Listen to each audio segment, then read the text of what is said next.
மாற்றத்தால் மிகப்பெரிய பாதிப்பை கர்நாடக தமிழ்நாடு விவசாயிகள் சந்தித்து வருகிறார்கள்.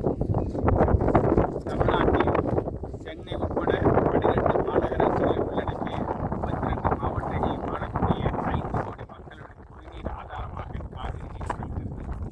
சுமார் 22 லட்சம் ஏக்கர் காவிரி நீரை நம்பி விவசாயம் செய்யக்கூடிய விவசாயிகளுடைய வாழ்வாதாரமாக விளங்குகிறது.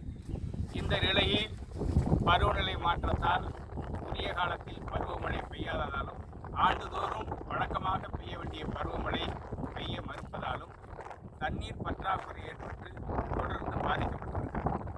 12 ஆண்டுகள் உபரி நீர் தான் தமிழ்நாட்டிற்கு கர்நாடகம் விடுவிக்கும் நிலை இருக்கிறது. இதிலிருந்து தமிழ்நாட்டை பாதுகாப்பதற்கு அப்படி உபரி நீர் விடுவிக்கப்படுகிற நிலையில் தமிழ்நாடு சமநல விளைநில பகுதி என்பதால் சமதள விளைநில பகுதி என்பதால் மேட்டூர் அணை மட்டுமே 93 டிஎம்சி தண்ணீரை தேக்கக்கூடிய கொள்ளளவில் அணை கட்டுவதற்கான வாய்ப்பான இடமாக இருந்து கட்டப்பட்டிருக்கிறது.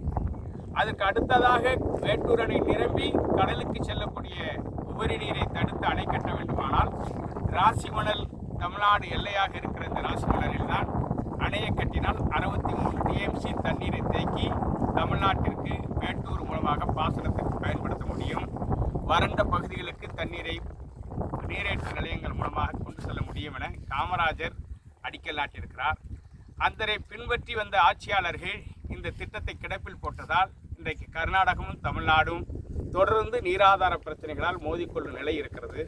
இதற்கு விவசாயிகள் அரசியல் தலையீடுகளை தவிர்த்து காவிரி பிரச்சனை அரசியலாக்கிலிருந்து மீட்டெடுத்து இரு மாநில விவசாயிகளும் மேகதாட்டுவில் அணை கட்டினால் ஏற்படுகிற பேரழிவு பாதிப்பு, தமிழ்நாட்டில் அணை கட்டினால் கர்நாடகம் தமிழ்நாட்டிற்கு ஏற்படக்கூடிய பாதுகாப்பு பயன் குறித்தான ஆய்வுகளை கடந்த 3 தினங்களாக தமிழ்நாடு முழுவதிலும் கர்நாடக மாநிலத்தைச் சேர்ந்த விவசாயிகள் சங்க தலைவர் மூத்த தலைவர் ஏற்கனவே காவிரி குடும்பத்தை வழிநடத்திய ஒருவர் சாந்தகுமார் அவர்கள் தலைமையில் 15 பேர் கொண்ட குழுவும் என் தலைமையிலும் அண்ணா ஐயாக்கன் அவர்கள் தலைமையிலும் 15 பேர் கொண்ட குழுவும் கடந்த 3 தினங்களாக எல்லா பகுதியிலும் பார்வையிட்டு இறுதி கட்டமாக ராசிமணல் நேரடியாக பார்வையிட வந்தோம். இந்த ராசிமணல் நாங்கள் நின்று கொண்டிருக்கிற இந்த இடத்திலிருந்து சுமார் 40 கிலோமீட்டர் தொலைவில் மேகதாட்டு என்ற கர்நாடக அணை கட்ட நினைக்கிற இடம் இருக்கிறது. அந்த மேகதாட்டு அணை கட்டுமான இடம் கர்நாடக சமதள பகுதியிலிருந்து 1000 அடி கீழ்நோக்கிய பள்ளப்பகுதியாக இருக்கிறது. கிணறு போன்ற வடிவமைப்பிலிருந்து அர்காவதியும் காவிரியும் கலக்கிற சங்கமத்திலிருந்து தமிழ்நாட்டு எல்லைக்குள் காவிரி நுழைகிற அந்த இடத்திலேயே மேகதாட்டு அணை கட்டப்படுமையானால் ஒட்டுமொத்த உபரி நீரும் தமிழ்நாட்டிற்கு வராது, தமிழ்நாடு அழிந்து போகும்.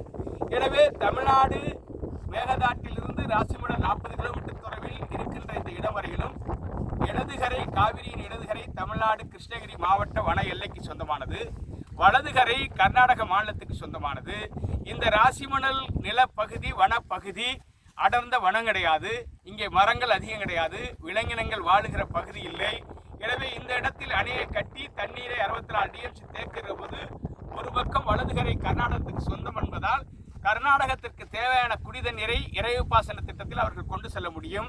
தமிழ்நாட்டிற்கு தேவையான பாசன நீரை உபரி நீரை கடலில் கலக்காமல் தேக்கி வைக்க முடியும். இரு மாநிலங்களும் இணைந்து மின்சார உற்பத்தி செய்து 2 மாநிலங்களும் பங்கிட்டுக் கொள்ள முடியும் என்கிற கருத்துக்களை இந்த இடத்திலிருந்து ஆதாரத்துடன் அவர்களுக்கு எடுத்து சொல்லியிருக்கிறோம்.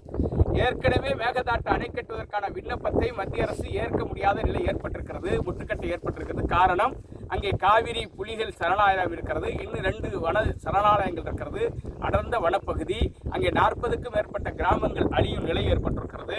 எனவே அங்கே இருக்கிற மக்கள் அதை எதிர்க்கிறார்கள் என்பது குறித்தெல்லாம் அவர்களும் உணர்ந்திருக்கிறார்கள், நாங்கள் எடுத்துரைத்திருக்கிறோம். இந்த ராசிமணலை அவர்கள் பார்வையிட்ட பிறகு இந்த ராசிமணல் குறித்து அவர்களுக்கும் ஒரு உண்மை நிலையை புரிந்து கொண்டு உணர்ந்து கொள்கிற நிலை உருவாகி இருக்கிறது.